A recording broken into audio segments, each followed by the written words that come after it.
Welcome back to Left Anchor. I'm Alexei the Greek. And I'm Ryan Cooper. We're doing a just the two of us episode. Back the old style.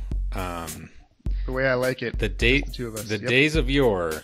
Doing a little bit more of a contemporaneous episode today. We're gonna start with we had the Mueller testimony today, and in the last week we've had this sort of squabble with between Nancy Pelosi and the so-called squad. The squad bull. Yeah. Squad bull. Let's see, who is in? It's AOC. So we got AOC. Ilhan Omar. Rashida Tlaib. We've got, right. And then Presley. Yeah.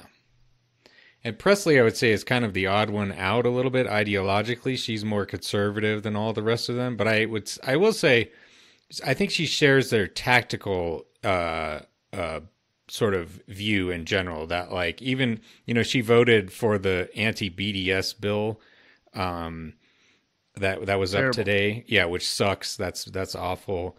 But she's and also so did Ro Khanna. Yeah, that's bullshit. But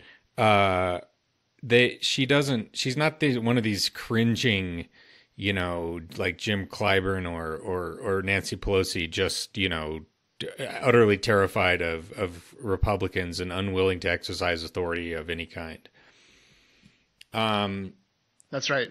Because and I will say that you can maybe move people to the left ideologically, but they tend to temperamentally either have the fire or not, right? I would rather at this point have somebody with guts and courage and hopefully association breeds assimilation and we can pull her to the left, rather than just kind of your tepid, you tend to get both with the Pelosi's of the world, the Schumers and everything, but at least we get one of the two things that's needed, right? Courage, action, and proper ideological, lefty heft. Yeah, and this, just as the background, I'm sure most people are aware, but just to sort of go through it, AOC especially, she's probably, I would say, the most famous member of the House aside from the leadership. Gets the most media coverage of any House member, I would say, and she's been critical of the leadership on substantive grounds, basically saying that they're not doing a good job confronting Trump. She supports opening an impeachment inquiry. She voted against the BDS thing, and the big conflict was over their Pelosi allowing a bill through to fund the child concentration camps and the rest of the immigrant concentration camps. And the moderates basically were they thought that, wait, if I remember this correctly, Trump threatened to do a bunch of deportation raids with ICE unless they gave him more money for the child camps and the rest of the camps, which they did with no strings attached. Then Trump went ahead and did the raids anyway. And that happened last weekend. And right. So let's separate two different fights. There's the squad, which we just named, AOC, Tlaib, Presley, and Omar against Trump about the child concentration camps and other related terrible things related to immigration, and other, right? There's a whole lot of kind of back and forth with Trump and the squad. And then there's the failure of the Democratic leadership to support the squad in that fight, but more importantly, what you just explained, to fail to step up to either impeach Trump because of any number of things, Mueller report or whatnot, but also the failure to take any action or leadership with respect to actual policy issues with which they could actually negotiate, have leverage. I mean, we control the House. So this is, just another indicator that the fight is all with these first year lefties, and the Dem leadership is for the first time being called out. Usually everybody kind of falls in line. I think that's part of the Democratic Party's standard operating procedure, right? Everyone just fall in line.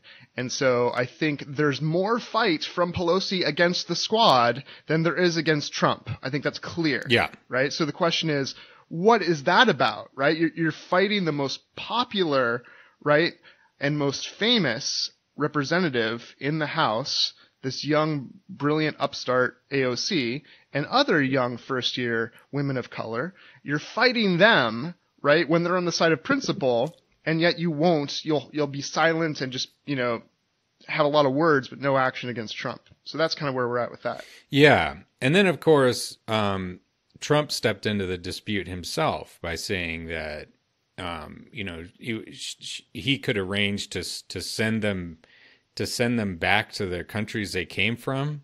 Apparently, and he's sure that Pelosi would like that. Yeah. He said in his tweet, I think. Apparently, referencing all four of them, despite the fact that Omar is the only one who actually who's actually born in another country, even though she's a citizen now. She was a refugee from Somalia who came here when she was like 7 or something.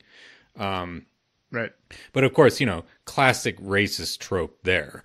This is the guy in, Applebee's, some sweating MAGA hog who is just, well, go back to Africa type of stuff, and that's clearly what that was all about. Only white people can be real Americans, even though black people have been here far longer on average than white people, including Trump himself. All 4 of his grandparents were born in another country. And this tracks, by the way, precisely the alt-left controversy. If you remember that after Charlottesville, you had, a bunch of centrist politicians casting aspersions on a so-called alt-left, which was just as bad as, by implication, that was like anybody who disagrees with the centrist, Hillary Clinton view is motivated by racism, and is similar to the alt-right. And then you see, Ryan, the centrist position is to be against fascists and anti-fascists, and to be for middling fascists, like people that are kind of like half and half. Yeah, you're Switzerland, basically. But yeah, and then Trump, after the Charlottesville, terrorist attack and the Nazis murder, who were chanting, Jews will not replace us. Trump made reference to, there's great people on both sides, and what about the alt-left? Both sidesing fascism, and then that term got quietly dropped by a lot of people. So this is not the first time that the centrist Democratic leadership has queued up a great attack by Trump and allowed him to sort of smear the entire caucus, and exploit this internal division. And don't forget, Ryan, that we just, re-upped and unlocked our episode from back in April when we discussed Ilhan Omar and kind of patriotism and the attacks that she came under. And not only the lack of support, but the kind of censorious statements by Pelosi and the leadership that condemned Ilhan Omar for what was clearly not anti-Semitic. So also the setup for Trump this time was Pelosi siding with Trump against Omar back then, right? Yeah. Yeah, they were gonna. They drew up a measure to censor her, and it was just handing them a golden opportunity to be like, look, Democrats, party of anti-Semitism. They admit it themselves, buying into this bullshit critique. So this I would say ties into the Mueller stuff, because Democrats kind of inexplicably wanted Mueller to testify. And as I wrote in an article today, they got some good sound bites out of him. He just flatly disputed Trump's characterization of the report. He said, no, it does not exonerate him. The emphasizing that the reason he did not consider an indictment for Trump was because of the Office of Legal Counsel opinion, which says you can't indict a sitting president, which is fucking bullshit, by the way. Yep. And yet, they're not going to do anything about this. This is the only real hearing they've had on this whole Russiagate thing, or any of Trump's major scandals, in terms of like should he be removed from office type things. They've done some hearings on the concentration camps and whatnot. But the only hearing is to have this guy come to testify before the Judiciary Committee and the Intelligence Committee to tell them the things that they already knew. And in fact, he made that clear right in the beginning of his statement. I'm not going to say anything that isn't already in the report that's been out for months, which is very damning, by the way. Yes. So, and this is the thing on the left that drives me a little crazy, because a little truth is a dangerous thing. Like, I get that, and this is something that we're, I think, indicting this in this very episode. A certain type of centrist / liberal / democratic move is to think that politics doesn't involve action or actually doing anything, right? Like some savior will save the day, and just like hashtag facts being revealed will somehow oust Trump or win, politically. And so there is, and this kind of avoidance of responsibility from Hillary Clinton and her terrible campaign and her terrible candidacy and her terrible record, again, going to, it's Russia's fault that Trump won, instead of taking the actual responsibility that neoliberalism and the kind of acolytes and representatives of neoliberalism like Clinton or Biden or Obama, the role that they play in basically giving rise to these kind of quasi-fascist, scare quote populist right-wingers, which are on the rise around the world and in our own political class, as we'll see. So yeah, I get how frustrating that is. But at the same time, that doesn't mean we can't recognize Trump as the thug, racist, xenophobe that he is, and that he's, this report is so damning that, if law were some neutral thing that didn't involve politics, then yeah, once he's out of office, it would make sense that he would be prosecuted and indicted, and I'm sure that they would be able to put him away if that was how, but the Democrats didn't do anything when the Bush people tortured people, right? There was no comeuppance there. This is the whole point. Politics requires leadership and action to actually make those principles, use the law, use the institution to actually do the things that need to be done. Don't just wait for some kind of neutral savior to do it for you, or the system will just do it for you. It's mendacious, naive, pernicious, all rolled into one. Sometimes I think the status quo and the donor class loves to take advantage of this, but then sometimes there's probably actually some Kool-Aid being drunk by some of these Dems who don't realize what politics actually requires.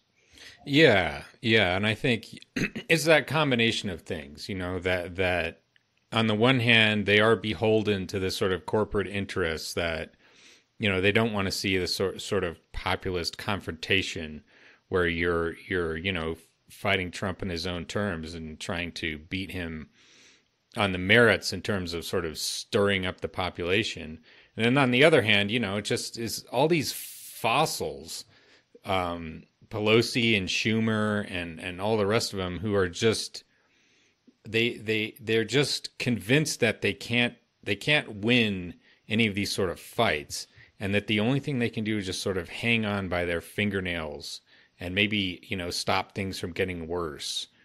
Even though occasionally, they're passing bills that gives Trump exactly what he wants with no conditions. That was another thing, by the way, that just passed, was a extension of the debt ceiling. I don't think it's through the Senate yet, but they got a big boost and big old fiscal stimulus. Big 320 billion in new spending, and they extended the debt limit up through about 2021, middle of 2021. So Trump gets no strings attached, a debt ceiling extension, and it could land like a grenade right in the middle of the first year of the next Democratic presidential administration. And they didn't even ask for something that would be objectively reasonable in return for extending the debt ceiling, which would be getting rid of it entirely, because it's an insane policy. And Republicans have all, threatened to blow up the world economy to using that before. And yet, nope, they just gave it to him. But they are who we thought they were, and we let them off the hook. this is that fight coming back again. AOC, tweeted that we got to start impeachment inquiries. It's time to stand up and start throwing some punches to see how strong you really are. In fact, Michael Brendan Doherty of the National Review, who is someone I do not see eye to eye politically with, but he had a pretty good line on this in an article. He says, just talking about Pelosi and so on, just as spectators of the political game, it should be obvious by now that this is a signature mistake that all of Trump's opponents have made. A fear of direct confrontation with Trump and his base leads his opponents to hope that Trump can be defeated without hard fighting. Perhaps circumstances will change, or the media will finally pin him. Or maybe some other Trump opponent will pick the perfect kamikaze maneuver and reopen the political field. This is a vain hope. Like Jeb Bush, Marco Rubio, Ted Cruz, and Hillary Clinton before them, House Democrats will lose any contest with Trump so long as they are unwilling to sustain political damage in the act of inflicting more damage to him. And that's right.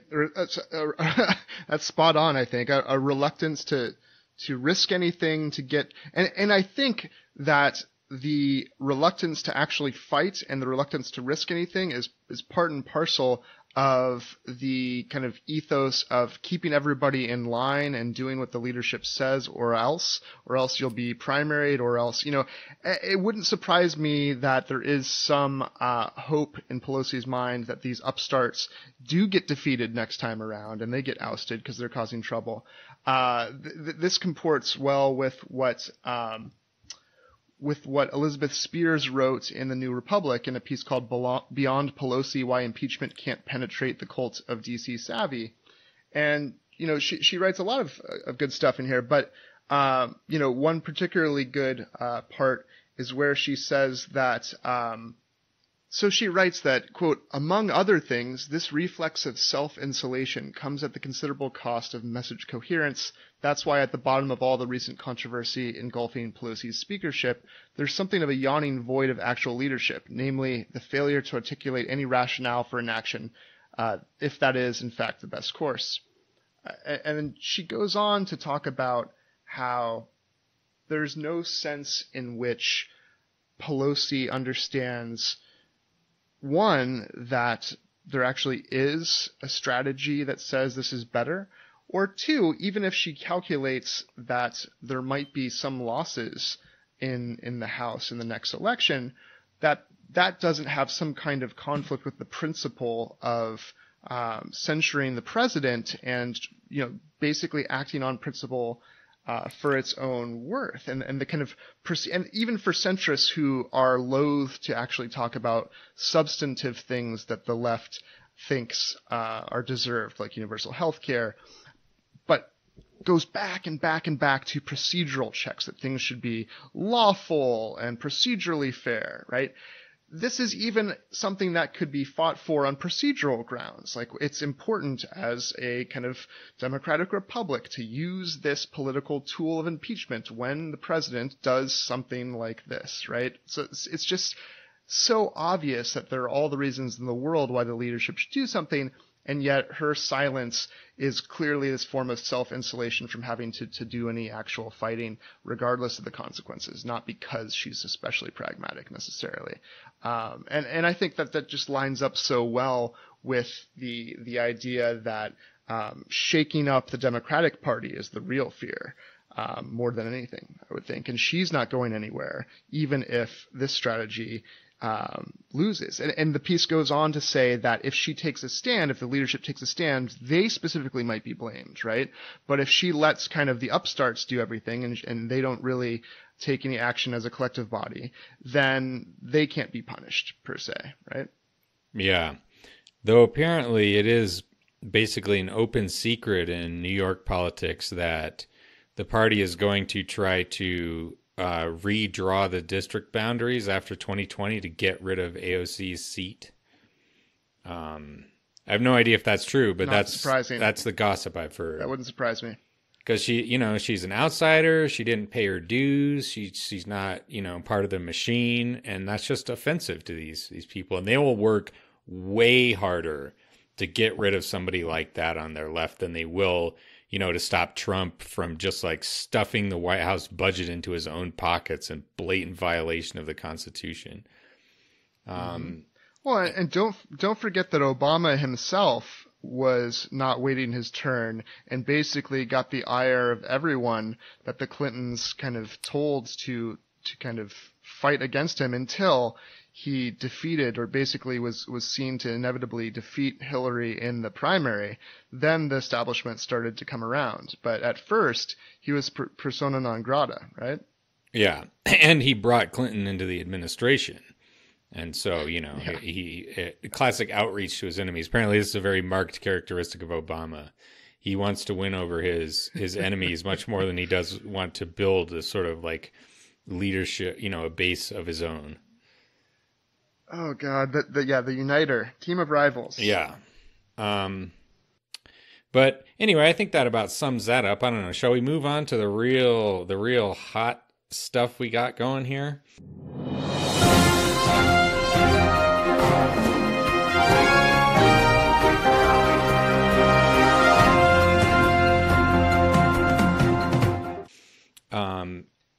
Yeah, let's do it.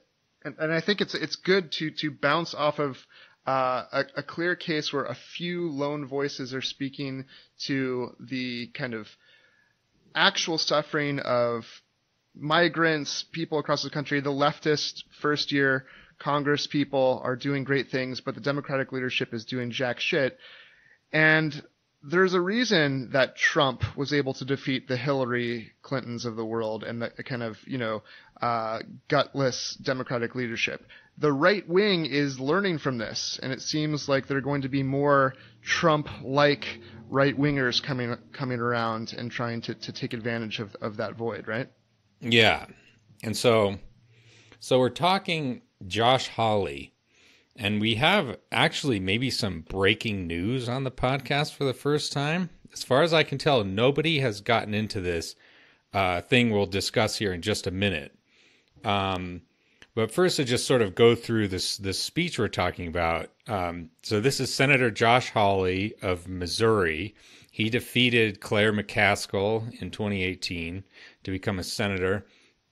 And he gave the keynote address at the National Conservatism Conference. And it's I would say sort of putting an intellectual veneer on sort of Trumpy instincts. And yes, definitely. It's all about, the middle America has been left behind, been abandoned by Wall Street and a cosmopolitan elite. That's the term. The cosmopolitan elite keeps coming up again and again. Yeah. Right. But in addition to, you might think that kind of cosmopolitan dog whistle, Stephen Miller has done that before. I'm sure Bannon has done it. But like you said, it's under the veneer of, and especially if you listen to Left Anchor, things that we talk about. He talks about kind of the ancient republics and kind of drops some, history of political philosophy, political theory here and there, but to a very clear purpose, it seems to me. Yeah, and he he talks about jobs. He talks about kind of inequality broadly speaking, and he says some things that are like in the ballpark of true, at least. All of this, the economic globalizing, the social liberationism has worked quite well for some, for the cosmopolitan class. Whom it has not served are the people whose labor sustains this nation. Whom it has not helped are the citizens whose sacrifices protect our republic. Whom it has not benefited is the great American middle. Because in this bargain, foreign competitors get to make the goods and we just buy them. And then they buy up American companies with the profits. And yes, in this bargain, there are a lot of jobs on Wall Street or in Hollywood or in Silicon Valley. Because the truth is, the cosmopolitan economy has made the cosmopolitan class an aristocracy, At the same time, it has encouraged multinational corporations to move jobs and assets overseas to chase the cheapest wages and pay the lowest taxes, etc., etc., etc. There's some echoes of Bernie here, I would say, in the critique of kind of transnational capitalists who, really have hollowed out the middle class over the last, generation, since the neoliberal turn of the 1970s. But there's a twist. This cosmopolitan thing, it's not just economic, is it? I have a feeling, Ryan, it's not just going to be economic. No. And he's talking about cosmopolitanism. This class lives in the United States where they identify as citizens of the world. They run businesses or oversee universities here, but their primary loyalty is to the global community. And they subscribe to a set of values held by similar elites in other places. Things like the importance of global integration and the danger of national loyalties, the priority of social change over tradition, career over community, and achievement in merit and progress. Call it the cosmopolitan consensus. So calling this, because there's a lot to unpack here, I guess, to start with. Yeah, let's just take it slowly, one thing at a time. We could just go bit by bit through this. The big difference here between somebody like Bernie is he would say the millionaires and billionaires, or maybe the capitalist class or something like this. He would not say cosmopolitan, because rootless cosmopolitanism, this is a trope. This is a big time trope he's talking about here. And that's a big anti-Semitic trope. Yeah. Yeah. And he goes on to quote, and we'll get into this a little bit more later, but he quotes three academics who are apparently totally against patriotism. MIT professor emeritus Leo Marx, NYU's Richard Sennett, the late Lloyd Rudolph of the University of Chicago, and Martha Nussbaum. And all these academics, apparently, put a pin in that, are against patriotism. Three of them are Jewish, right? So and Nussbaum is a convert, but still. Right. Yeah. Rudolph, is the only one who's not Jewish. And you're talking about cosmopolitan elites who control the world economy and have no loyalty to communities or rooted national identities. And three of the people you're quoting are Jews. Like three out of four. Mm-hmm. They like Ilhan Omar got a world of shit for something that wasn't 1/100th as anti-Semitic as this. This is fucking straight out of Mein Kampf. And that's really not an exaggeration. And the way to see this is to look at some fucking nutty anti-Semites. As you found, there's this lady named Carolyn Yeager who writes Holocaust denial books. And there's one of them's called The Artist Within the Warlord, and Adolf Hitler You've Never Known. And you can buy this book on Amazon. We will not be linking to it. It was a scary, because at first I just was trying to find the transcript of the speech, and this came up as one of the first results, and it seemed like, I mean, you tell me, Ryan, like a fairly good-looking website for someone who's not affiliated with an organization that's just making their own website. So I was like, oh, this seems like respectable. I wonder if she's a scholar. And then I started to read it. I was like, holy shit. This is, I mean, one imagines these kind of, Nazi sympathizing, nutcases are out there, but just to see it with like the nice little kind of professional picture of herself and the nice WordPress, it was disturbing. Yeah. She says, quote, "I'm not the only one who is struck by the similarities in Hawley's words and phrases to the speeches and writings of Adolf Hitler and other National Socialists from the 1920s and 30s. And then she goes on to list a bunch of them. And she says, quote, "This is all so powerful and good that we may have to overlook some of our dislike of Christian Zionism and the Zionist project in Israel, etc., etc." And the Daily Stormer, also a big fan of this speech. Here's in a post here, Senator Josh Hawley calls out cosmopolitan elites and globalist shills, by Roy Batty. Josh Hawley is speaking a lot of sense. That's the first first sentence. So, and Ryan, can you remind me of boy, it's sad because there's so many shootings, but the Tree of Life, I believe, shooter. What was the conspiracy theory that led to that shooting of the synagogue? Do you remember? the conspiracy theory was that Jews were a Jewish like sort of refugee resettlement effort, which Global Jews, global cosmopolitan Jews like George Soros were behind it, right? So there is a refugee resettlement effort, but it's not, it comes directly out of the Holocaust, and it's sort of, Right. Pay it forward, never again, that sort of thing. The conspiracy theory is that rich Jews are conspiring to bring refugees into the United States. That instead of just Basically, right. the misread is not that they're like what they're doing is helping people who have been admitted as refugees, and the conspiracy theory is that they're somehow bringing in lots of people or paying them.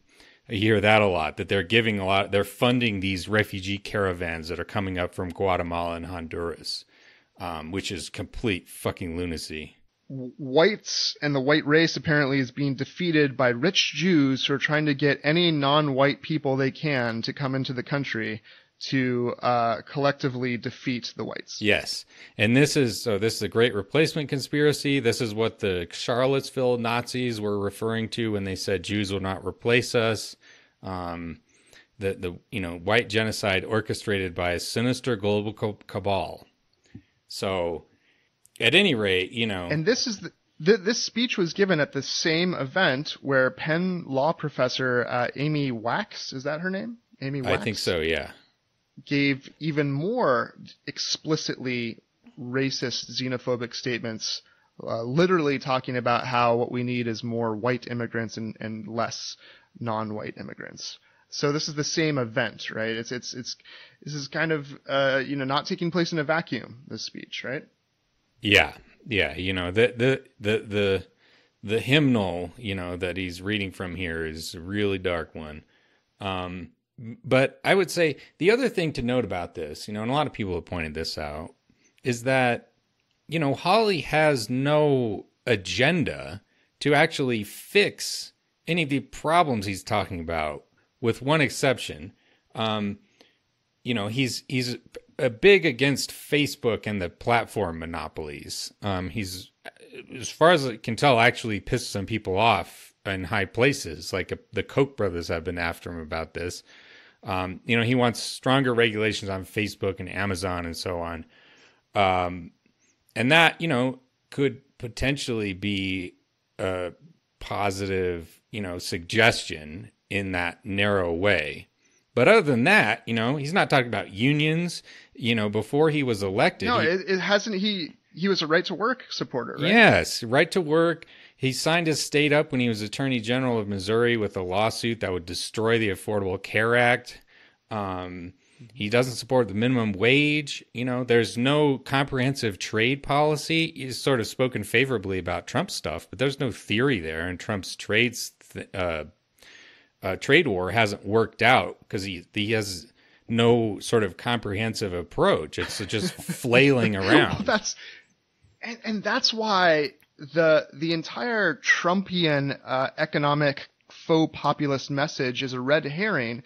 And for some, like we've talked about, there's probably a number of Trump voters who were turned off or maybe have been harmed by his policies and maybe aren't going to vote for him or whatnot. But there are those that have been interviewed that their personal farms have been really affected negatively and they still love Trump because it's just like a stalking horse in some sense, right, for the real identity that is being kind of mirrored and promoted, which is the cultural, quote unquote, cultural, nationalistic one. And so here's where the question of how much of this is straight up xenophobic, anti-Semitic, racist, and stoking those kind of affects in the people as a way to gain power, and how much is it kind of a hybrid with some true populist approach, because some people have, like you said sounds a lot like Bernie Sanders. And I think we really need to make it clear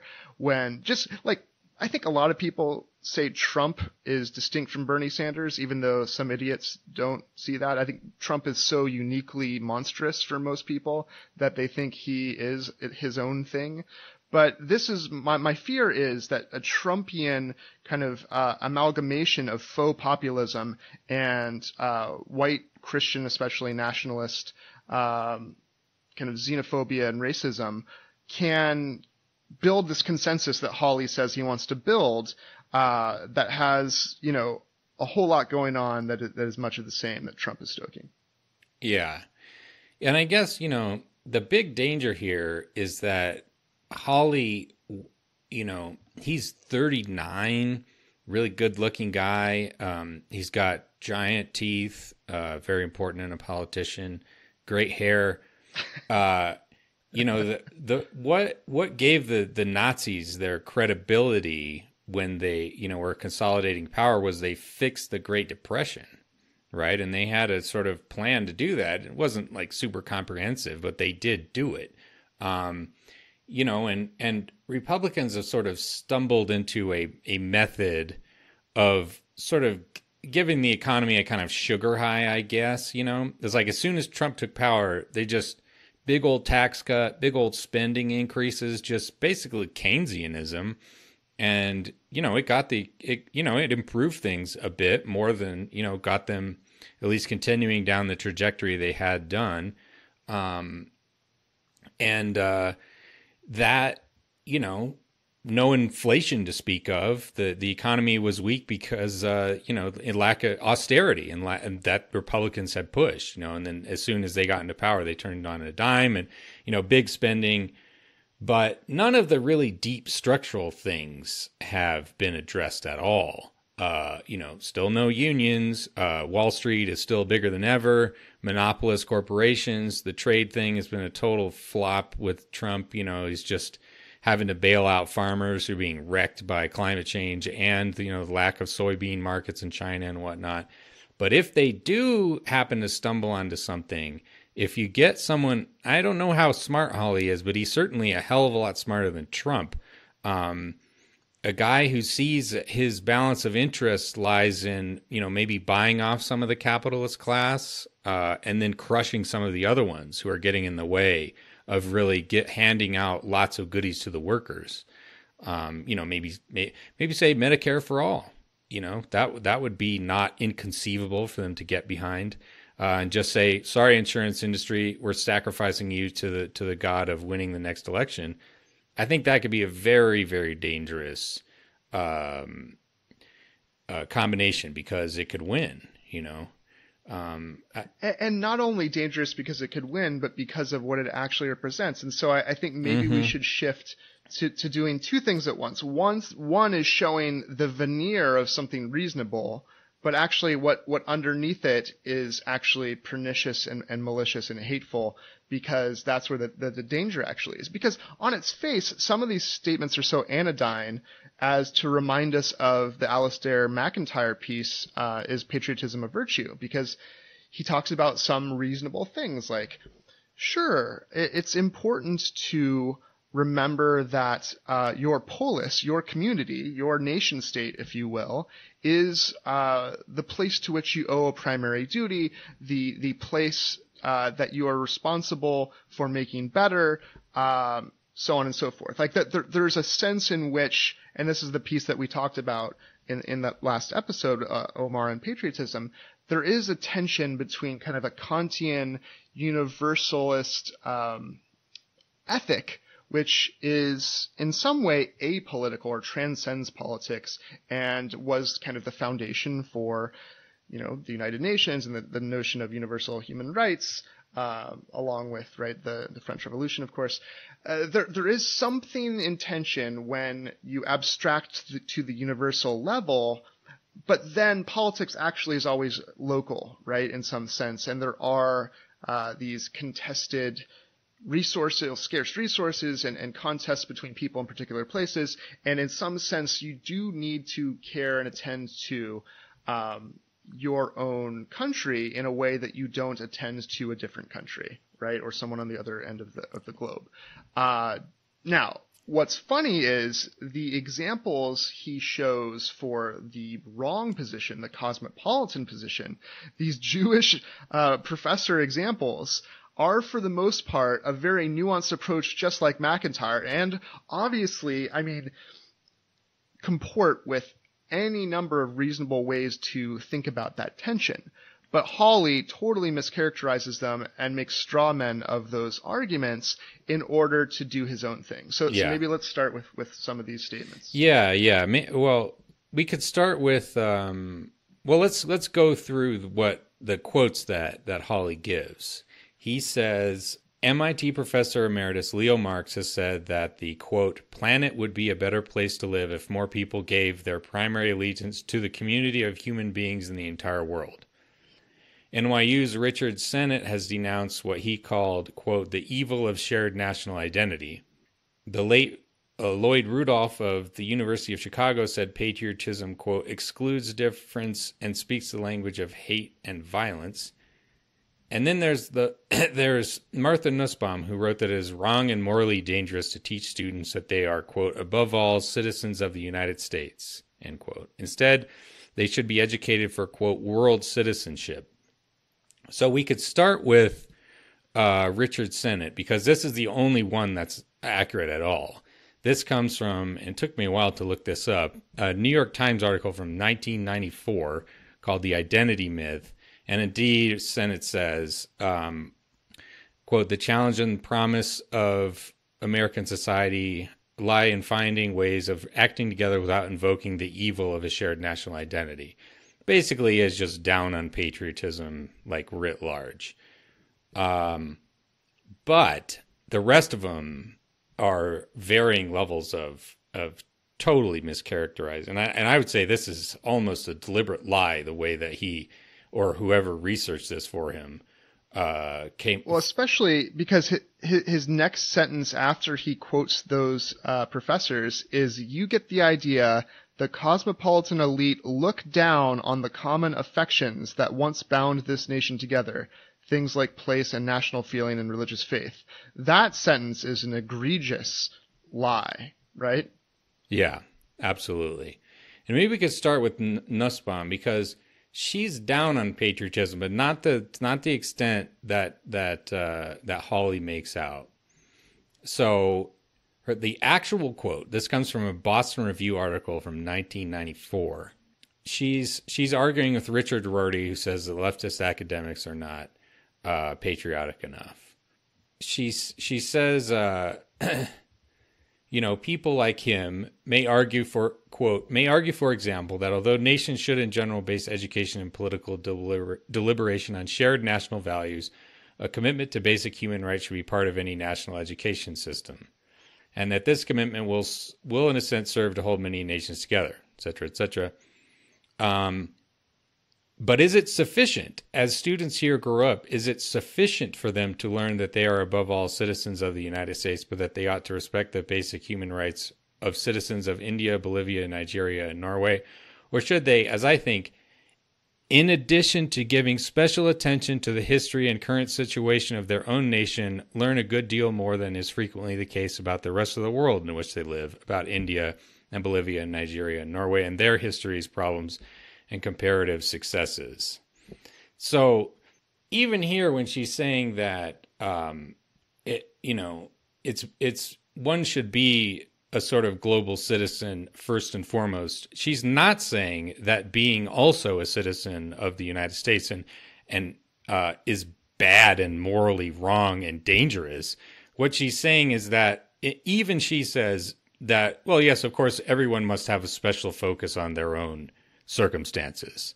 And it's just a total mischaracterization of her viewpoint. Well, in fact, she says, quote, once again, that does not mean that one may not permissibly give one's own sphere a special degree of concern. politics, like childcare, will be poorly done if each thinks herself equally responsible for all, rather than giving the immediate surroundings special attention and care. And she goes on, because she is not just a straight Kantian. She draws on Aristotle a lot.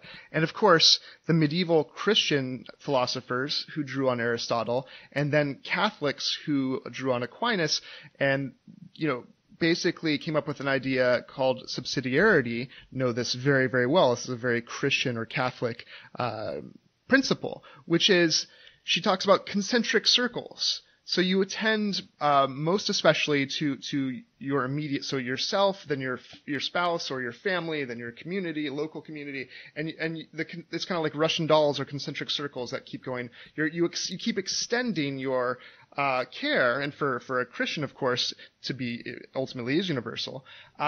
So she is embracing, actually, and in fact, drawing on Aristotle, she thinks that even within, say, the polis or the polity, Aristotle says, let's say that you're married and your spouse is going on trial, you are not in service of the common good supposed to just betray your spouse. And in fact, you are supposed to look out for the well-being of your spouse, over and above the polis, because that is a more primary, fundamental unit that you have to protect. And that actually is in full accordance with serving the common good. And so she's much more nuanced and much more acknowledging of the different tensions that we explored with the McIntyre piece.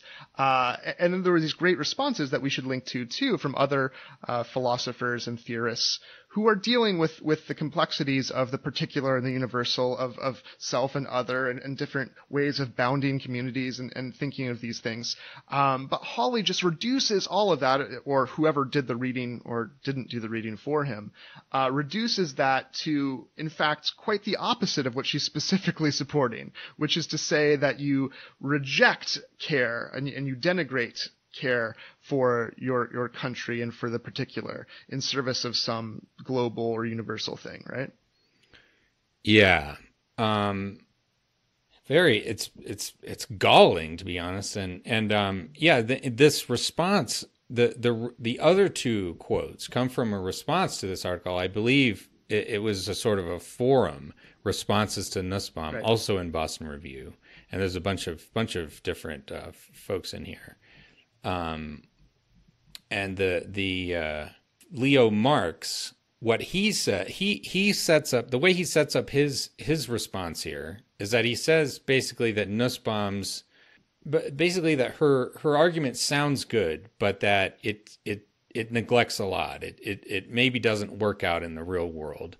He says, quote, "It is heartening in an era of erupting nationalisms to recall the eminently rational Greek concept of the world citizen. Blah, blah, blah.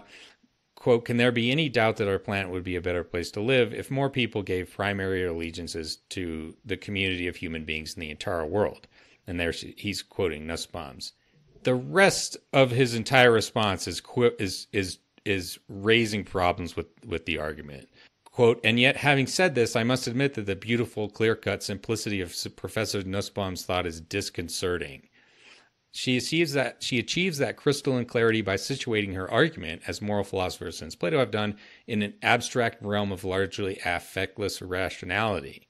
She removes key ideas, cosmopolitanism and nationalism, from their actual history, detaching them from the kinds of group interests, the tendrils of power and politics that cling to all ideas held by living people."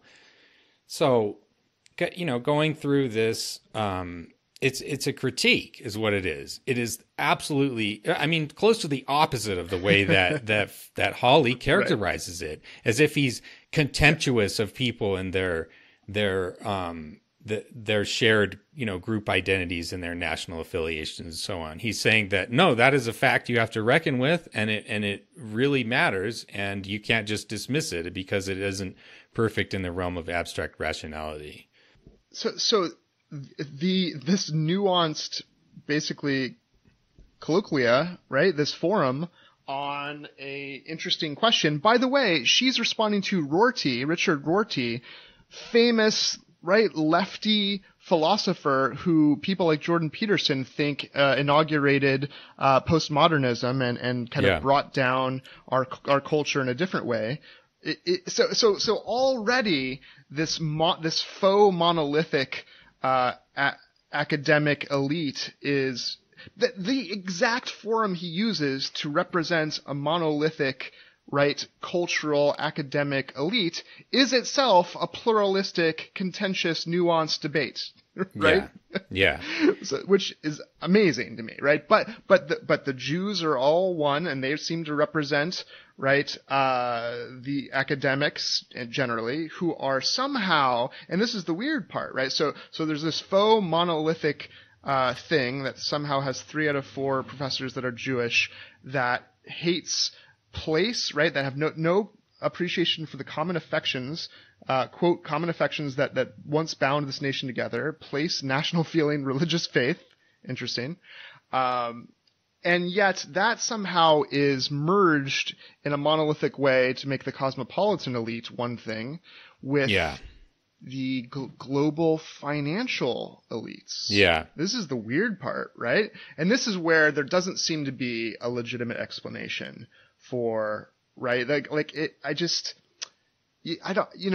What is this combination of cultural elites and financial elites that isn't this dog whistle, right? Because you'll notice that he mentions what bound us together, place, national feeling, and religious faith. He only mentions Christianity in particular in terms of religion, right? And he doesn't mention really the Declaration of Independence. He doesn't, what is the thing that binds our country together that he's speaking of? And to whom is he speaking? Who's the we? Who's the our? It's unclear. It's not stated. The only particulars that are stated are Christianity, right? And Judaism in the context of these speakers and in the context of calling Jesus a Jewish rabbi, right? Which is maybe what our Nazi sympathizer person we talked about. That was the thing where she's like, I was a little weird. Maybe that's a Christian Zionist thing. I don't know. God. So when you say this is like Bernie Sanders, okay, so it's populist insofar as it's talking about the problems of capitalism, but it doesn't use the word capitalism. Okay? Yeah. It doesn't use class language, working class, right? 1%. It doesn't say unions. It doesn't say corporations, right? Does it say corporations? I'm not sure if it does. But what it talks about is this, because why would you have to use this term cosmopolitan consensus, cosmopolitan elite, when you could just say bankers, Wall Street, capitalists, billionaires, right? It's doing something new. It's taking the economics and smuggling in something that's more important, actually. These Nazis are rightly, I think, identifying as, oh, I know this is about, cool, we can get behind this. And Stephen Miller does the same thing, even though he's Jewish himself, right?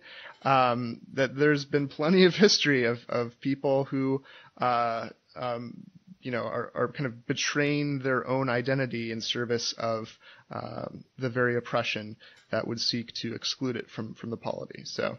Yeah, you're right. And this is before we get to the last guy here, this is definitely the most ridiculous part of the entire argument, as if these international, capitalist, executives and investors give one single solitary shit what a bunch of obscure academics are writing about patriotism. Are you kidding me?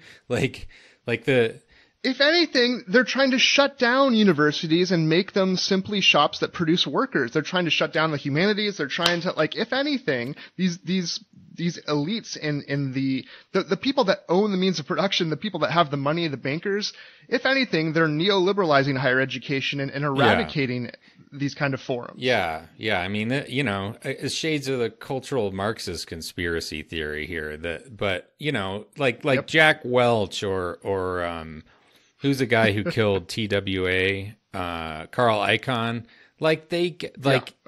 They're reading postmodernist philosophy and they're like, oh yeah, patriotism is bullshit. Let's get on this. They don't even know about any of this crap. It's money and taking these companies apart and increasing their own profits. They don't give a fuck about any of this stuff.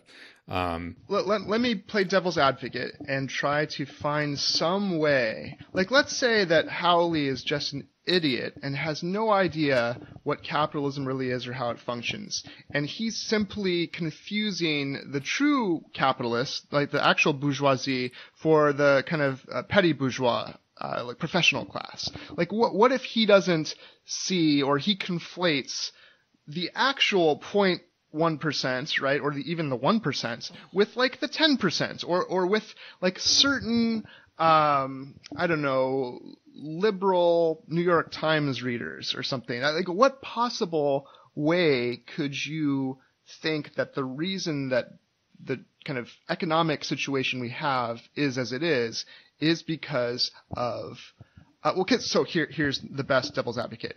The neoliberals, like Obama, Hillary Clinton, and others, have totally fucked over, right, all kinds of workers in this country, and they themselves have a certain cultural, latte-sipping liberal identity that can be attacked and has been attacked by the right.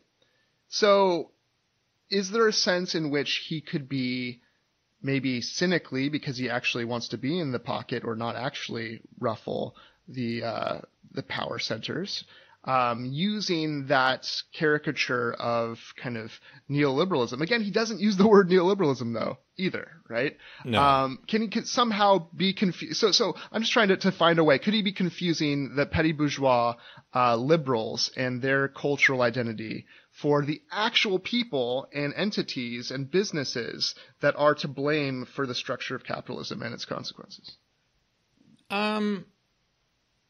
I don't know that I would put that much intentionality into it. I mean, I feel like this is just a guy who's been fed on right-wing media his whole life, and people like Tucker Carlson are, he's been developing a sort of critique of capitalism, sort of, the hideous inequalities of capitalism. And that maybe sort of goes back to older traditions, sort of sort of monarchical capitalists who weren't so attached to libertarian economics. But my guess is that he's just sort of seeing some economic problems and just sort of awkwardly pasting in some of classic right-wing cultural grievance, the pointy-headed, latte-sipping liberals, the college professors, and just trying to grind those two things together as if, the professors of sociology or whatever are somehow responsible for the investment decisions of large corporations. But let me get... This sounds much... Yeah, go ahead. Do the last... Let me get real quick to this, because this is the most egregious one. Lloyd Randolph, in his response, he's probably the most skeptical about Nussbaum's thing. And he says, quote, "Are the differences between universalism and particularism, between being a citizen of the world and being an American citizen, as great as Nussbaum claims? Do Jefferson's American language of universal equality and rights and a decent respect for the opinions of mankind, or Lincoln's concern to reconcile order and justice, or Martin Luther King's effort, inspired in part by Gandhi, to forge a nonviolent model of inclusive citizenship really hinder Americans from becoming citizens of the world?" Skipping a bit, quote, "The world is indebted to Eleanor Roosevelt, whose conscience was rooted in her American experience, for the Universal Declaration of Human Rights, and in considerable measure to U.S. law and policy for the increasing global presence of human rights. How and why did this happen?" It goes on and on and on.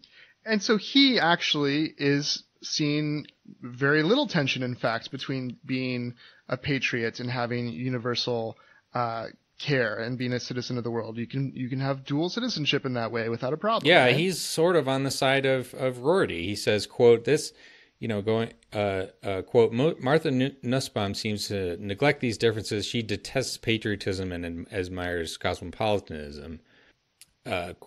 Patriotism for her is aggressive, exclusive, intolerant nationalism. It can lead to the kind of hatred and violence towards the other practiced by Hitler in his time and Slobodan Milosevic in ours. This is not how I read the Rorty and Hackney effort to recover a common American language, a language that can transcend and inform recognition of and respect for difference in America. Martin Luther King articulated and affirmed American patriotism in his inclusivist, nonviolent pursuit of civil rights for African Americans. Skipping a bit, instead of, this is the key point right here. Instead of going after Rorty and Hackney, who share many of her concerns, Martha Nussbaum might do better to go after the scoundrel patriots of our time, the Oliver Norths, Pat Buchanans, Pat Robertsons, and Jerry Falwells. Their patriotism excludes difference and speaks the language of hate and violence.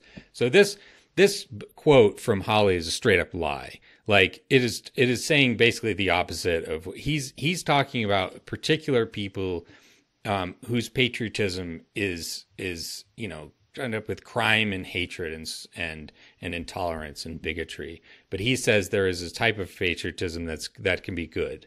Right. And interesting that it's a lie that involves Pat Buchanan, because this, as I think a number of people have pointed out, this speech seems to me much in the tradition of Pat Buchanan and that kind of xenophobic right, isolationistic talk.